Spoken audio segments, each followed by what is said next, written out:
अच्छा जी, dish economies of scale, ये उसी तरह ये भी एक लॉन्ग रन कॉन्सेप्ट है। और ये भी यही बताता है कि जब एक बिजनेस जो है, अगर या फर्म जो है, वो जब अपने स्केल ऑफ प्रोडक्शन को बढ़ाती है, यानी कि एक्सपैंड करती है, ग्रो करती है। जब भी हम वर्ड इस्तेमाल करते हैं ग्रो करने का, तो इसका मतलब आउटपुट बढ़ाना नहीं है। इसका मतलब स्केल ऑफ प्रोडक्शन को बढ़ाना, कैपेसिटी को बढ़ाना है। अच्छा, अब डिस इकोनॉमी ऑफ स्केल से एवरेज कॉस्ट बढ़ती है, लेकिन ये भी इंटरनल भी हो सकते हैं और एक्सटर्नल भी हो सकते हैं। और उसकी अगर मैं एग्जांपल देना चाहूँ आपको, तो मैं अगर आपको ये कहूँ अच्छा, कि इंटरनल तो ये हो गई, जैसे आपने पहले भी पढ़ी हुई है कि एक बिजनेस एक्सपैंड कर रहा है और उसको, जैसे यहाँ पहला लिखा भी हुआ है, पुअर कम्युनिकेशन। तो पुअर कम्युनिकेशन से, चूंकि डिस इकोनॉमी स्केल से एवरेज कॉस्ट बढ़ती है, तो अब आपका बिजनेस इतना बड़ा हो गया है कि आप you are not able to interact with your employees तो प्रॉपरली। तो आपकी जो कम्युनिकेशन हो रही है वो शायद उसमें लैग है, या फिर अ, वो जब इंटेंडेड एम्प्लॉयज को पहुंच रही है, तो वो ओरिजिनल मैसेज नहीं रहता। तो उस वजह से, या सारे एम्प्लॉयज को, चूंकि नंबर ऑफ एम्प्लॉयज ज्यादा हो गए हैं या ब्रांचेस आपकी ज्यादा हो गई हैं, you might be operating in different countries, वहां पे टाइम डिफरेंसेस हैं। उसकी वजह से employees might act in a way which is not desirable to the business, और उसकी वजह से कोई मिस्टेक हो जाती है, उससे आपको रीवर्क करना पड़ जाता है, या कॉम्पनसेशन देना पड़ जाता है कस्टमर को या क्लाइंट को। तो ऑफ कोर्स वो आपकी एवरेज कॉस्ट को बढ़ाएगा। तो कम्युनिकेशन, पुअर कम्युनिकेशन में तो यही आ रहा है ना कि employees are not able to understand what the manager और द डायरेक्टर और the top level management is trying to convey. और हमने टाइम डिफरेंस की बात कर ली, फिर ये भी है कि आप you are not able to arrange a meeting where all employees are present, क्योंकि आप एम्प्लॉय जो है वो डिफरेंट ब्रांचेस में काम कर रहे हैं। चले, टाइम डिफरेंस तो अपनी जगह पे है, वो तो समझ आती है। तो वो उनको जब इंफॉर्मेशन नहीं मिलती या लेट मिलती है, जैसे कि अमेरिका में रात है तो यहाँ दिन है, यहाँ दिन है, यहाँ रात है तो वहां दिन है। तो अगर आपने को अर्जेंट मैसेज भेजा है तो दे माइट बी स्लीपिंग, और वो शायद उससे मिसहैप हो सकते हैं। वो अर्ली मॉर्निंग उठ के मैसेज नहीं पढ़ते, and they deal a client और दे सेंड अ डिलीवरी और दे ट्रीट अ कस्टमर, जिससे क्वालिटी कॉम्प्रोमाइज हो जाती है या बैड इमेज स्प्रेड हो जाता है।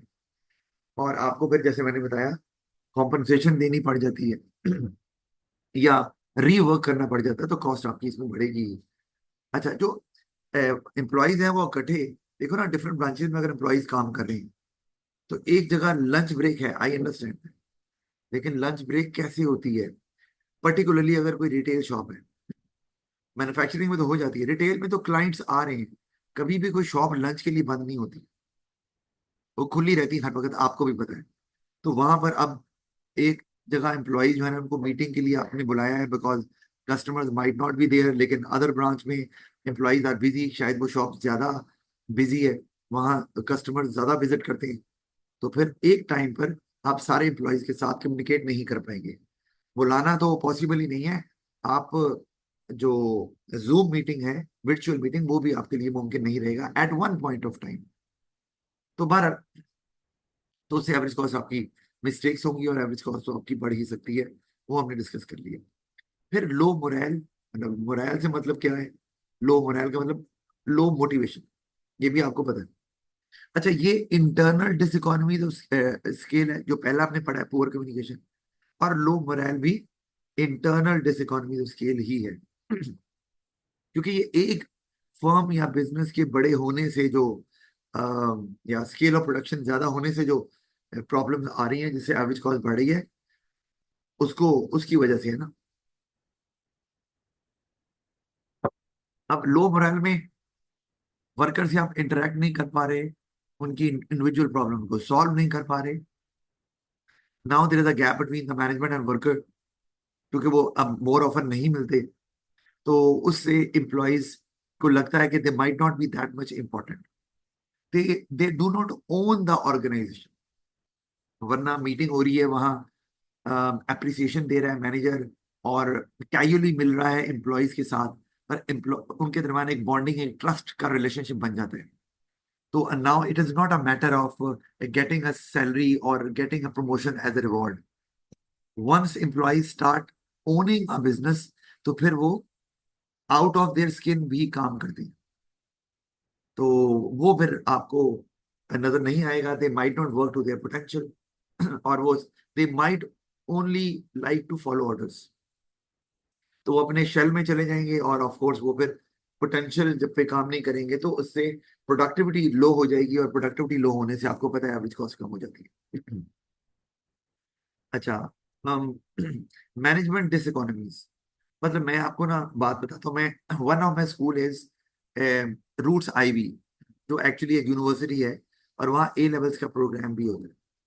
तो अब वहाँ पे जो टीम लीडर हैं यानी कि एचएम, अब मेरे उनसे बहुत अच्छे ताल्लुकात है। वो एक्चुअली ये भी कहते हैं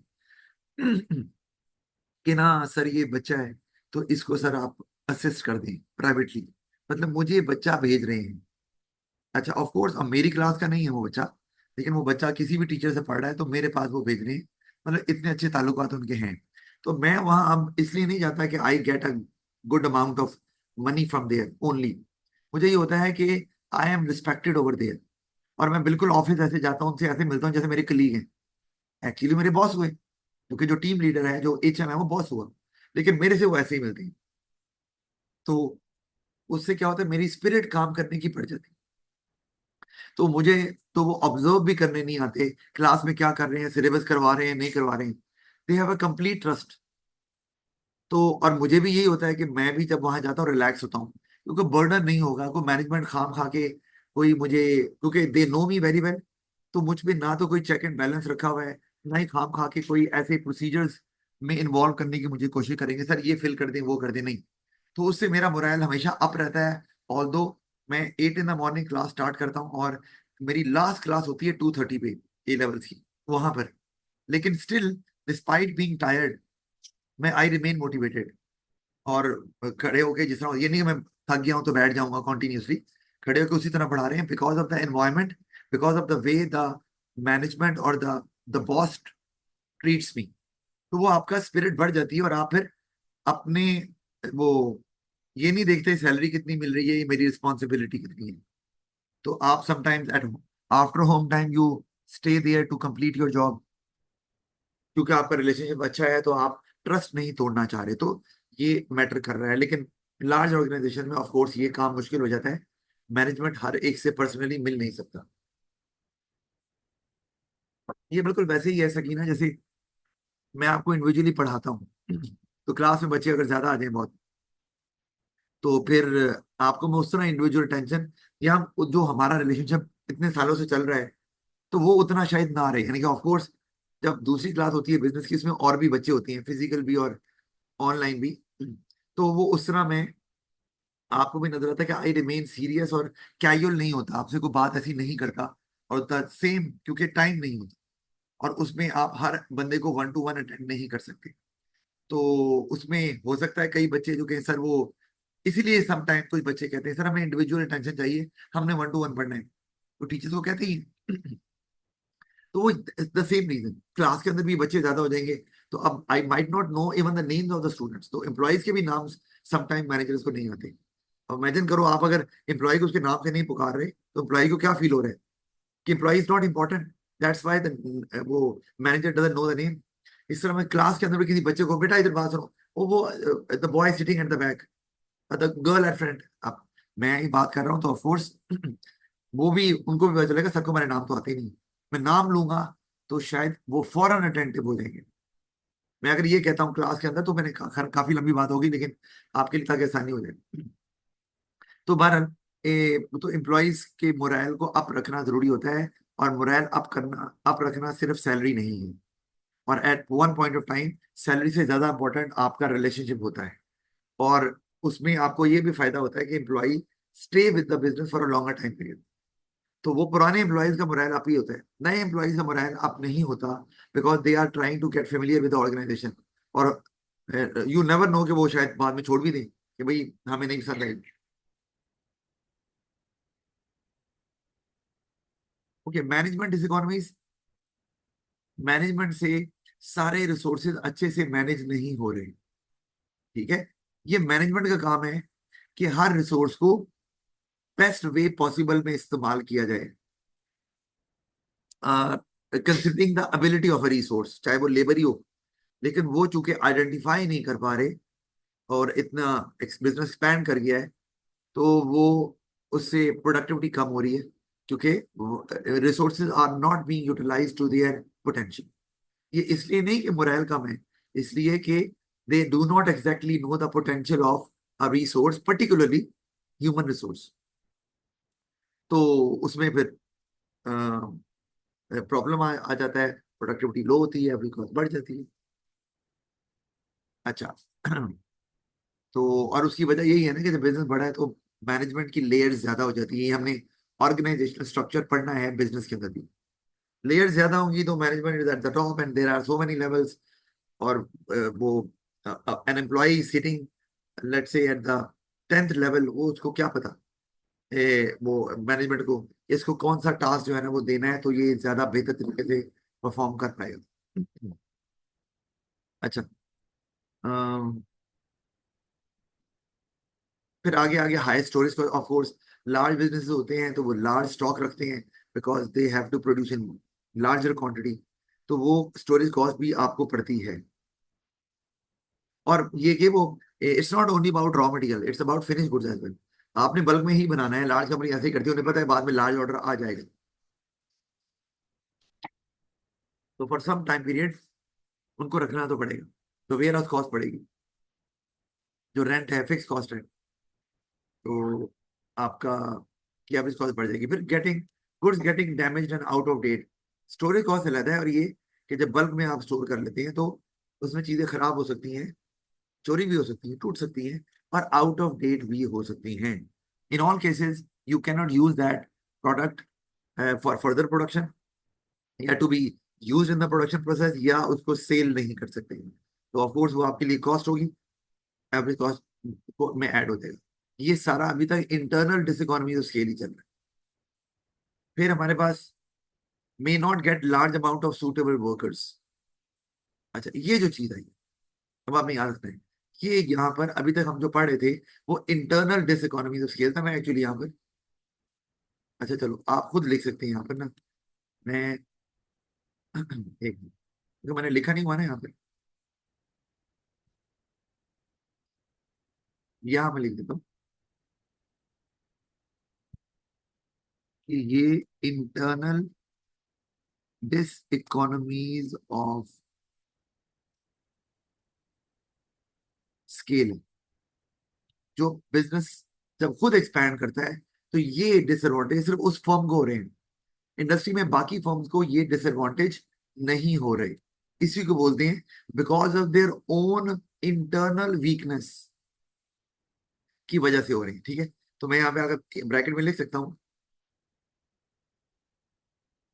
disadvantages limited to one firm और बिजनेस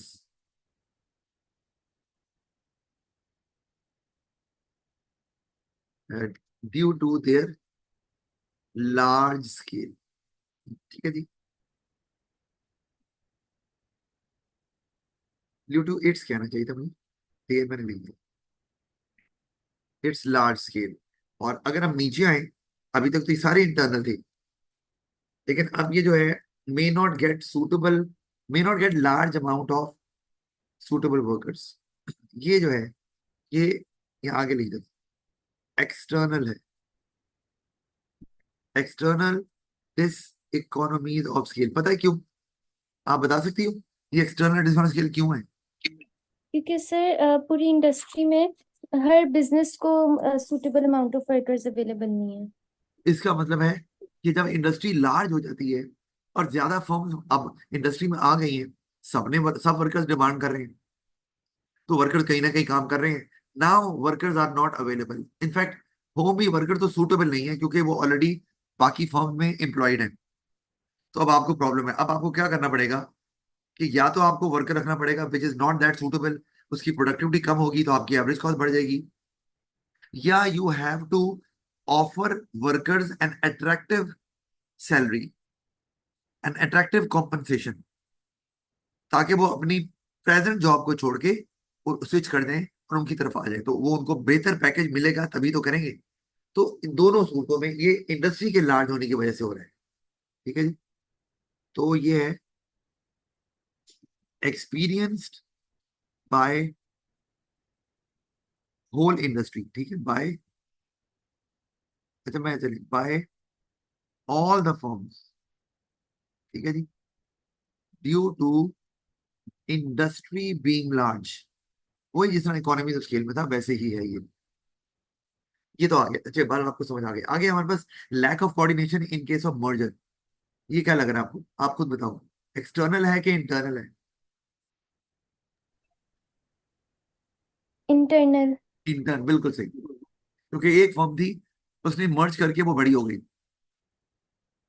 और अब उसको जो भी प्रॉब्लम्स आ रहे हैं, वो एवरेज कॉस्ट जो बढ़ेगी उसकी एक वजह कि उनके दरमियान, हमने पहले भी कहा था, उनका वर्किंग स्टाइल, उनका culture, it might be entirely different. One workers in one company might be habitual in following orders, while in other company workers might be appreciated to take decisions independently. कि वहाँ democratic चल रहा है, अब वो लेजे लेजे फेयर चल रहा है फर्ज की, तो of course both types of workers can not work as a team in one organisation. तो वो इश्यूज आएंगे, और इसका मतलब है कि जब टीम इकट्ठी काम नहीं कर पाएगी तो won't be able to meet the objectives, और फिर जो आपका टाइम जो है वो ज्यादा लगेगा, टाइम ज्यादा लगेगा तो आपकी कॉस्ट तो डेफिनेटली बढ़ेगी।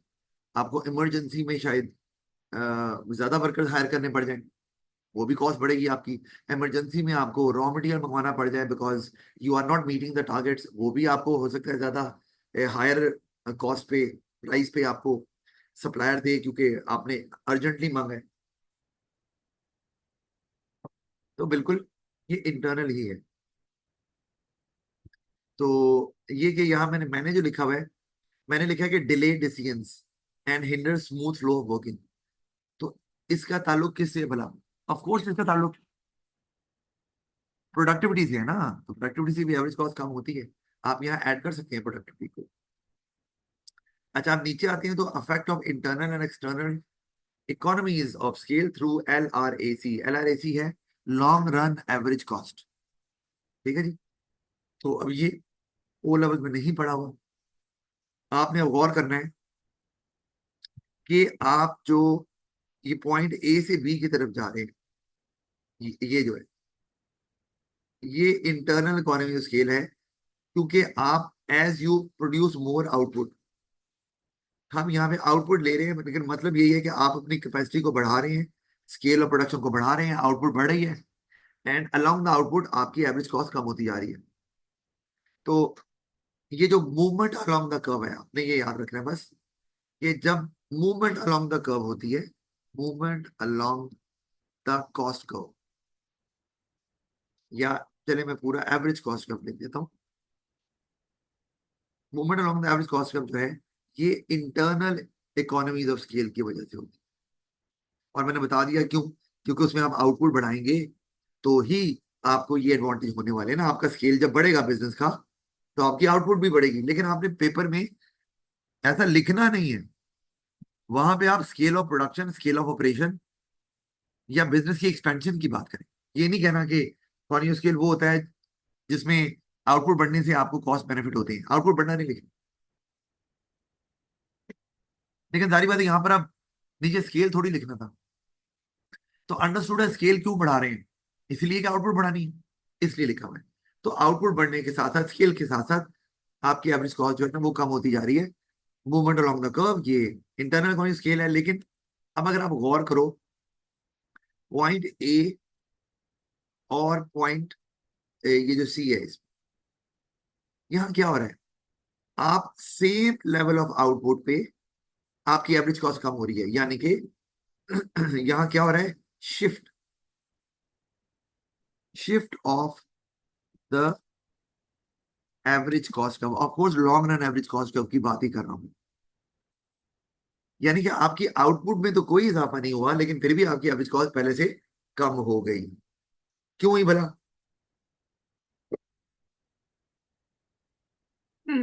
बता दो, ऐसा क्यों हुआ? आउटपुट कम नहीं हुई, एवरेज कॉस्ट कम हो गई।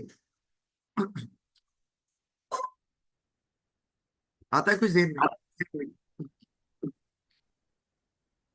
सर जैसे हमने वो इम्प्रूव्ड इंफ्रास्ट्रक्चर का पढ़ा था एक्सटर्नल इकोनॉमीज ऑफ स्केल में, तो उससे आउटपुट तो नहीं चेंज हो रही लेकिन एवरेज कॉस्ट कम हो जाएगी। जी बिल्कुल सही आपने बताया।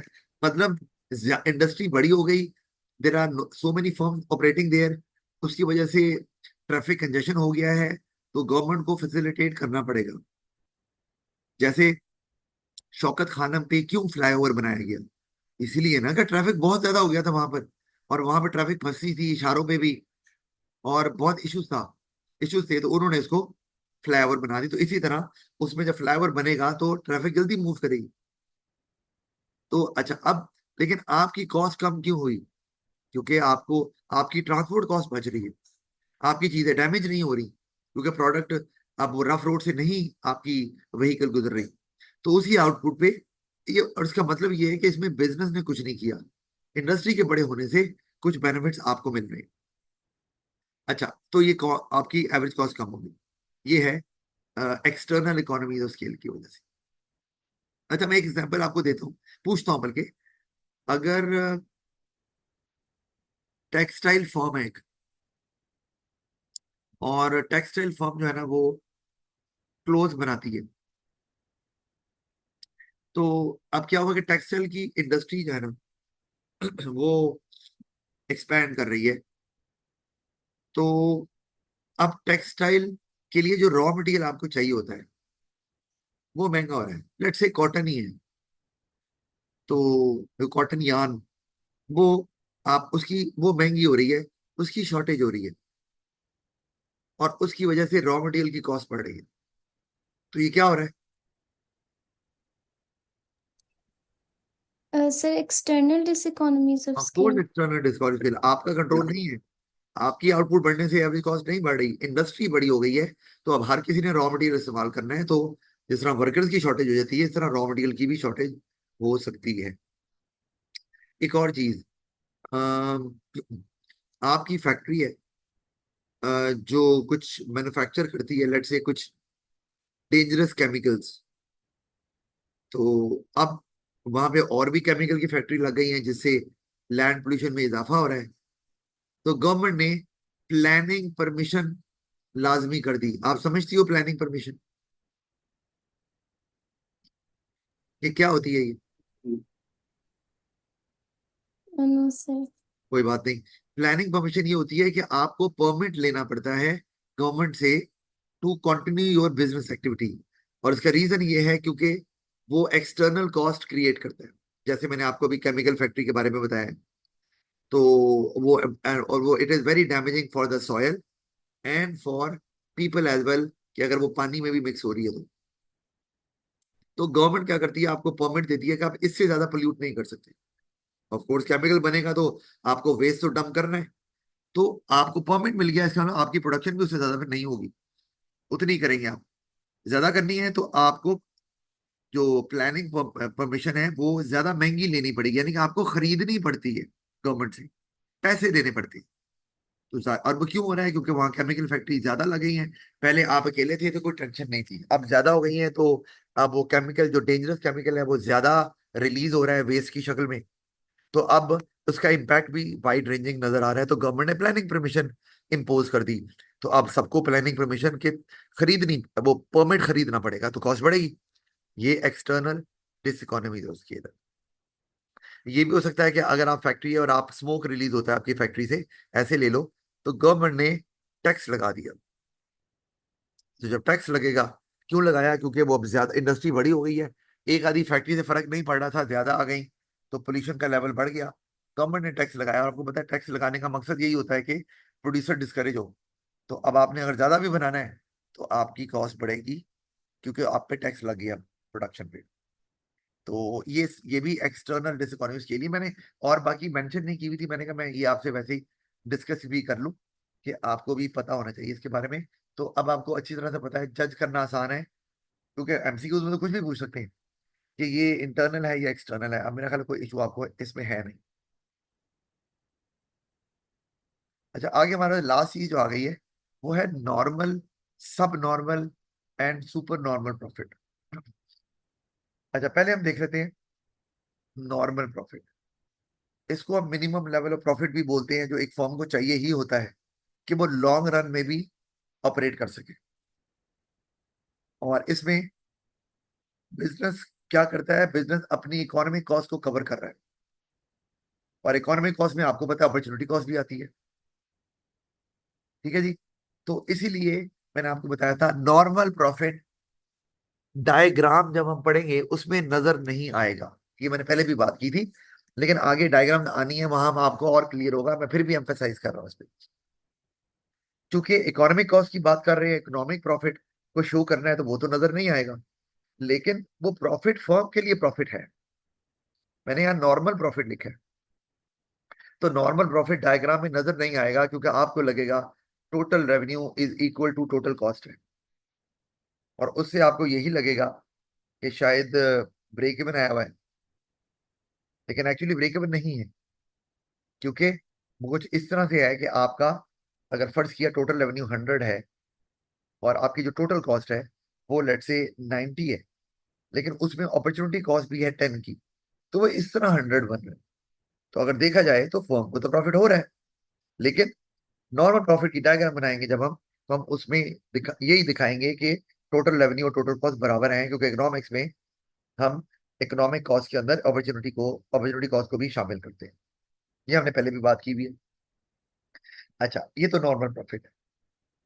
तो आपका मतलब नॉर्मल प्रॉफिट, मैंने अभी बताया, वो मिनिमम प्रॉफिट जो किसी भी फर्म या बिजनेस को चाहिए होता है कि वो लॉन्ग रन में भी ऑपरेट करता रहे। ऑफ कोर्स प्रॉफिट हो रहा है ना, तो वो ऑपरेट तो करते रहेंगे, कोई प्रॉब्लम नहीं है। अच्छा, आगे आता है हमारे पास सब नॉर्मल प्रॉफिट। एक्चुअली सब नॉर्मल का मतलब लॉस है। सब नॉर्मल प्रॉफिट का मतलब है लॉस। और नॉर्मल प्रॉफिट से नीचे जाएंगे तो लॉस हो रहा है आपको, क्योंकि ये अभी लिखा हुआ है नॉर्मल प्रॉफिट वो मिनिमम लेवल ऑफ प्रॉफिट है, तो उससे नीचे जाएंगे तो फिर लॉस ही है। तो सब नॉर्मल प्रॉफिट में बिजनेस अपनी इकोनॉमिक कॉस्ट को कवर नहीं कर रहा होता, तो उसमें अपॉर्चुनिटी कॉस्ट भी ऑफ कोर्स होती है, हम उसको इकोनॉमिक लॉस बोलते हैं। अच्छा, अब लेकिन सब नॉर्मल प्रॉफिट में आप बिजनेस को बंद नहीं करते। ये मैं यहीं पे थोड़ी सी बात करूंगा डायग्राम में, ताकि हमें आसानी हो जाए इस पे बात करना। वो क्या, कि लेट से हम ऐसे लेते हैं कि आपका जो रेवेन्यू है ना, टोटल रेवेन्यू वो आ रहा है, हम छोटी एग्जांपल लेते हैं 100। और आपकी जो टोटल कॉस्ट है, मैं इसके कंपोनेंट्स को डिस्कस करता हूँ। वेरिएबल कॉस्ट वो आ रही है लेट से 80 कर लेते हैं टोटल।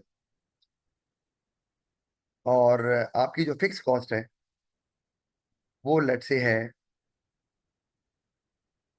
1000। अब अगर आप गौर करो, तो मैं अगर रेवेन्यू 100 है, तो आपकी टोटल कॉस्ट तो 1080 है। आपको तो कहीं से भी प्रॉफिट नहीं हो रहा। लेकिन बिजनेस जो है वो सोचेगा जरूर कि हमें ये बंद करना चाहिए कि नहीं करना चाहिए। लेकिन जनरली बिजनेस अपने बिजनेस को कंटिन्यू करते हैं, at least in the short run. Short run में कंटिन्यू करते हैं इन ए होप कि वो रिकवर कर जाएंगे इससे। लेकिन लॉन्ग रन में नहीं चल सकता बिजनेस। शॉर्ट रन में वो सोचेगा मैं बिजनेस चला तो रहा हूँ, लॉन्ग रन में कंटिन्यू कर पाऊंगा कि नहीं कर पाऊंगा, वो सोचेंगे। मतलब प्रोडक्शन करूंगा कि नहीं करूंगा। अब यहाँ पर मैं अगर ये एग्जांपल आगे लेता हूँ कि आपको पता है अच्छे से कंट्रीब्यूशन क्या होती है। क्या होती है कंट्रीब्यूशन? कुछ याद है? सर जब रेवेन्यू में से सिर्फ वेरिएबल कॉस्ट को सब्ट्रैक्ट करते हैं। जी बिल्कुल ऐसी। मैं अच्छा चलो इसको ना, ये मैं कहता हूँ टोटल रेवेन्यू मैंने लिख दिया है, मैं इसको प्राइस भी लिख सकता था। मैंने 12 रेवेन्यू अभी लिख दिया है, तो मैं अगर कंट्रीब्यूशन देखूं टोटल वो कितनी आ रही है मैं करूँगा 100, टोटल रेवेन्यू जो आ रहा है और टोटल जो वेरिएबल कॉस्ट है वो 80 की है, तो 20 जो है ना ये टोटल कंट्रीब्यूशन आ रही है। तो अब इसका मतलब है कि आप 1000 जो आपकी फिक्स कॉस्ट है उसमें 20 की कंट्रीब्यूशन हो रही है,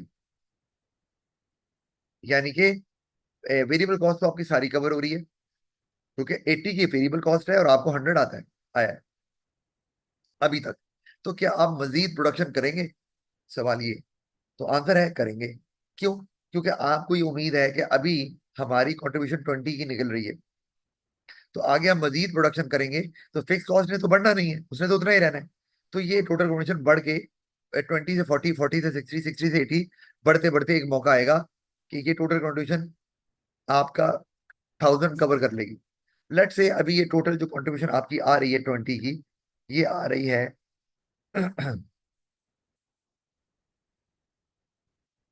अम, कितने पे कर लें?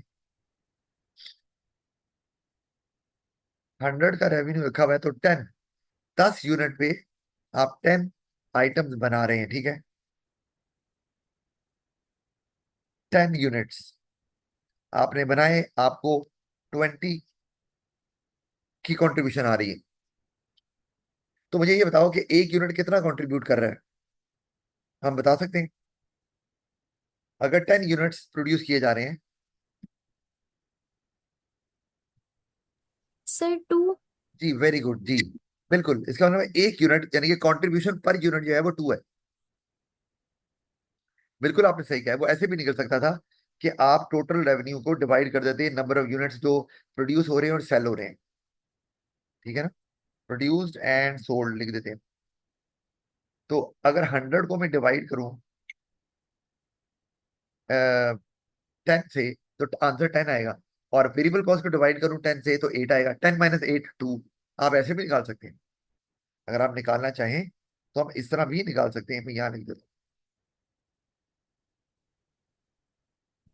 कॉन्ट्रीब्यूशन पर यूनिट, वो आ गया 10।